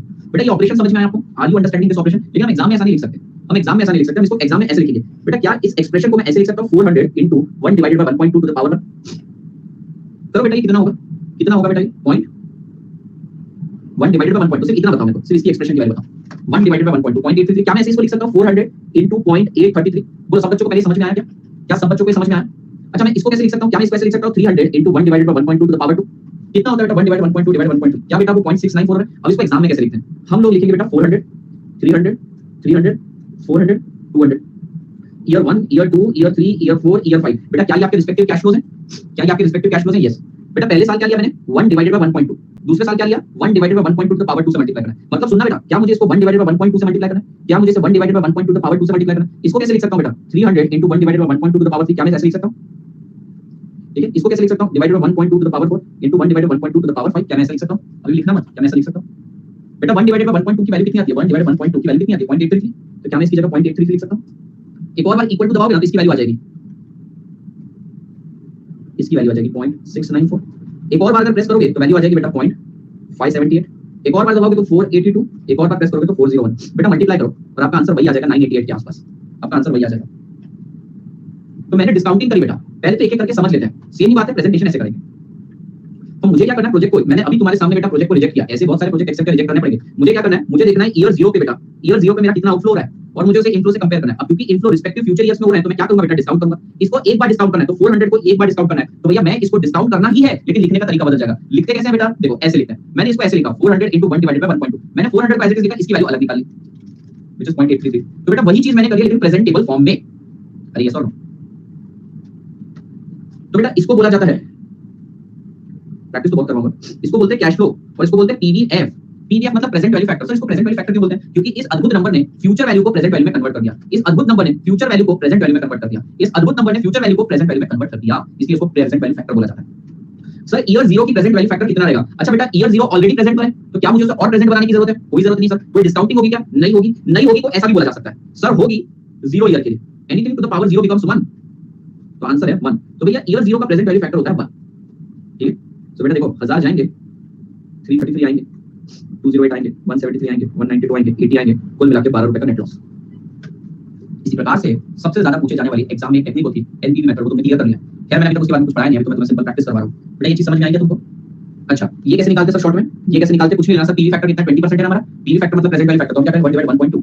20% है 2, 15% होता तो 1 डिवाइड 1.15 लेते। अच्छा 12% होता तो 1 डिवाइड 1.12 लेते। ठीक है जी। 70% होता तो वैसे इतना ही होता 1 डिवाइड 1.7 लेते। समझ गए? चलो अगर आप समझ में आई आपको चीजें तो अभी आपको क्वेश्चन देता हूं। क्वेश्चन लिखिए बेटा, आउटफ्लो ईयर 0 में हो रहा है आपका 7 लाख, वो छोड़ दो, क्या ही लिखोगे? नहीं, क्या ही लिख पाओगे बेटा? ईयर 1, अब इनफ्लोज बता रहा हूँ, ईयर 1 पे है इनफ्लो 1 लाख, ईयर 2 पे है 3 लाख, ईयर 3 पे है बेटा 4 लाख, ईयर 4 पे है बेटा 1 लाख, और ईयर 5 पे है बेटा 2 lakh. Cut off rate is equals to 12%. State whether the project shall be selected or not. State whether the project shall be selected or not.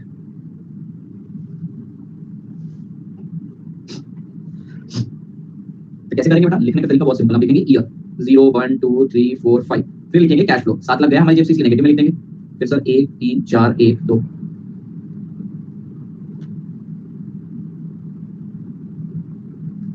ठीक है। फिर बेटा इसको मल्टीप्लाई कर देंगे PV factor eight the rate 12%, 1 divided bye 0.892, sorry year 0 का तो 1 रहता है, 0.892, 0.797, 0.711, 0.635, 0.567, जो हो जाएगा 7 lakh. 1 lakh into 0.892, 3 lakh into 0.797, then बेटा 4 लाख इंटू 0.711, 1 लाख इंटू 0.635 और 2 लाख इंटू 0.567। बेटा आपका नेगेटिव वाला है 7 लाख और सारे के सारे पॉजिटिव का टोटल वैसे तो लिखना चाहिए, आपका मेरे पास टाइम नहीं है। 789,600 बेटा आपका 89,600 एडिशनल किनारे प्रोजेक्ट सिलेक्ट कर लेना चाहिए, ठीक है, प्रोजेक्ट सिलेक्ट कर लेना चाहिए। अच्छा देखो, किसी बच्चे ने यहाँ पे 790,120 किया, किसी ने 90193 किया, किसी का 89,600 आ रहा है, क्यों आंसर डिफरेंट आ रहा है मुझे बता सकता है? यस, किसी ने बोला 4 डिजिट की वजह से, किसी ने बोला 3 डिजिट की वजह से। तो बेटा ऐसा तो आपको परेशानी इंस्टीट्यूट में भी आएगी जब एग्जाम में आप लिखोगे, तो बेटा इंस्टीट्यूट आपको ये हमेशा दिख देती है, उठा के दे ही देती है। जब उसको 4 डिजिट देना है तो लिख देती है, 3 डिजिट का लिख देती है बेटा, वो तुमको ये एग्जैक्ट लिख कर देगी, ऐसे नहीं बोलेगी 2 डिजिट यूज करो 3 डिजिट, वो एक्चुअली नंबर लिख कर देगी तुम्हें, ठीक है। इतनी सही है हमारी इंस्टीट्यूट। हम 3 ही करते हैं, मैंने 3 ही किया है, पर देखो इंस्टीट्यूट को पता है कि यहाँ पर बच्चे आंसर भी नहीं कर सकते, असम्पशन को असम्पशन इंस्टीट्यूट खुद बोलती है कि भैया कोई तो फिर पूरा कैलकुलेटर डिजिट के चल हम ही लिख कर देंगे, तो इंस्टीट्यूट लिख कर देगी। अच्छा बेटा तुम्हारा आंसर क्या है? 89,600। क्या तुम मैजिक देखना चाहते हो? क्या तुम मैजिक देखना चाहते हो? बिल्कुल। अच्छा बेटा अगर इसी क्वेश्चन के अंदर ये टोटल कितना है बेटा? 1 + 3 ये हो गए 8 10 11 लाख हो रहा है। अगर यही 11 लाख को 11 लाख हो रहा है, सब जरा ध्यान देना। हाँ ठीक है बेटा, ऋषभ एग्जाम में तो कोई दिया रहता है 11 लाख हो रहा है, मैंने इसको थोड़ा रीअरेंज करता हूं, मैं काम करता हूं, मैं 4 लाख को सबसे पहले ले लेता हूं, मान लेता हूं मेरे प्रोजेक्ट में 4 लाख सबसे पहले, फिर बेटा 3 लाख है, ठीक है, फिर 2 लाख है, और लास्ट के ईयर में 1 लाख है। वैसे तो टोटल 11 लाख ही है, पर मान लो अगर ये सीक्वेंस होती तो बेटा एक बार आंसर निकाल पाता तो क्या आएगा आंसर? 89,600 से ज्यादा ही आएगा। करके देख लो, 4 lakh into 0.892, 3 lakh into 0.797, 2 lakh into 0.711, 1 lakh into 0.635, 1 lakh into 0.567। बेटा आपका आंसर आ रहा है नेट में कट, वो 7 लाख कट करने के बाद 158,300। पहले कितना आ रहा था बेटा? 89 समथिंग, और अभी इतना पॉजिटिव क्यों है? क्या रीजन लग रहा है सर? पहले हमको बड़े बड़े रिटर्न्स बाद में मिल रहे थे, क्योंकि वो हमको लेट मिल रहा था, उसको ज्यादा बार डिस्काउंट करना पड़ा, लेकिन अब हमें बड़े बड़े रिटर्न पहले ही मिल रहे हैं, तो ये एक ही बार डिस्काउंट। चलो अभी सीक्वेंस और चेंज कर देते हैं, एक काम करते हैं, अज्यूम करते हैं पहले 1 लाख मिल रहा है, फिर 1 लाख मिल रहा है, फिर 2 लाख मिल रहा है, फिर 3 लाख मिल रहा है, और फिर 4 लाख मिल रहा है। अब बताओ क्या आंसर आएगा बेटा? 0.892 + 0.797, 2 lakh into 0.711, 3 lakh into 0.635, 4 lakh into 0.567। बेटा 728,400, मतलब नेट कितना बचा? 28,400। क्या बेटा आपको कैश फ्लो की टाइमिंग के कारण भी इंपैक्ट आता है? मतलब मोटा मोटी बुद्धि लगाने पर तो लोग 7 लाख और 11 लाख को कंपेयर करते हैं, एक्चुअली उसको भी कंपेयर नहीं करते हैं, प्रेजेंट वैल्यू को भी कंपेयर करते हैं, और आपकी प्रेजेंट वैल्यू डिफर करेगी टाइमिंग और कैश फ्लो के कारण। क्या आपको समझ में आई ये चीजें? अभी तो बहुत सारी चीजें बताना बाकी, इसमें छोटी छोटी बड़ी चीजें जो टोटली हमारी ऑप्शनल है, टीचर्स के लिए ऑप्शनल है, बताओ नहीं बताओ, ओवर द पीरियड आपको चीजें समझ में आ जाएगी, ओवर द पीरियड तो 8 9 लेक्चर सब समझ में आ जाएंगे। चलिए ये समझ में आया क्या आपको? डिस्काउंटिंग का तरीका समझ में आ गया बेटा। हमने क्या किया यहाँ पे? हमने बेटा ईयर 0 में जो खर्चा किया, और भैया इनफ्लो आएंगे सब्सिक्वेंट ईयर्स में, कंपेयर तो किया नहीं जा सकता था, सबको 0 ईयर पे लाना पड़ेगा, और 0 ईयर पे लाने के लिए डिस्काउंट करना पड़ेगा, डिस्काउंट करने के लिए डिस्काउंटिंग रेट यूज करना पड़ेगा, और डिस्काउंटिंग रेट को बोलते हैं present value factor. Basically discounting क्या है सर? डिस्काउंटिंग ऐसी अद्भुत चीज है जो फ्यूचर को प्रेजेंट में कन्वर्ट कर देती है। मतलब बेटा अगर मैं डिस्काउंटिंग करता हूं बेटा, तो प्रेजेंट वैल्यू में कन्वर्ट हो जाता है। तो जो चीज बेटा फ्यूचर वैल्यू को प्रेजेंट वैल्यू में कन्वर्ट करती है उसको बोला जाता है डीसीएफ। क्या आपको समझ में आ रहा है? सब प्रैक्टिकल मजा समझ में आ रहा है? अभी तो मैंने शुरू भी नहीं किया तरीके से, ठीक। अभी छोटी मोटी चीजें एग्जाम में तो पूछेंगे नहीं, भाई और हमको चीजें समझ में, अगर बड़ी कैश फ्लो स्टार्टिंग में मिल जाए तो अच्छा है, ठीक है बेटा। चलो that's it for the day from my side, thank you so much, bye bye, take care.